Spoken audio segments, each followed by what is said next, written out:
So patients seeking a facelift or a facial rejuvenation as a whole, they're typically gotten to a point where either they're dissatisfied with their jowling, which is the little areas here that start to drop over time, excess skin.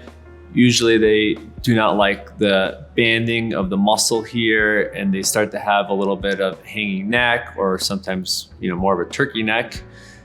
They lose volume in their face. And as we age, all these things happen, and it's normal, it's gravity.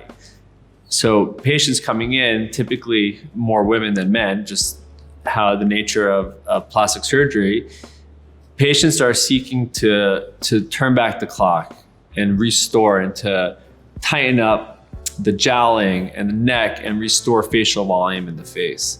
And facelift surgery has evolved since the beginning of time. When the first facelift surgery, they just removed a little piece of skin in front of the ear.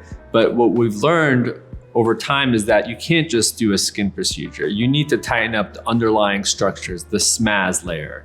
And tightening up the SMAS and tightening up the muscle in the neck makes it a long-lasting result, and also make it more natural.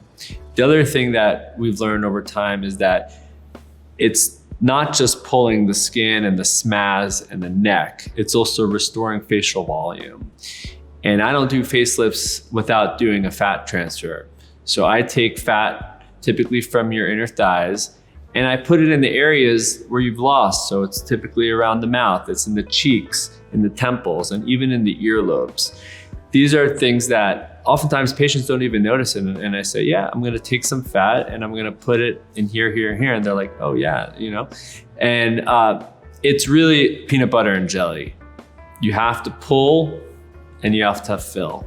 And that's really the full facial rejuvenation.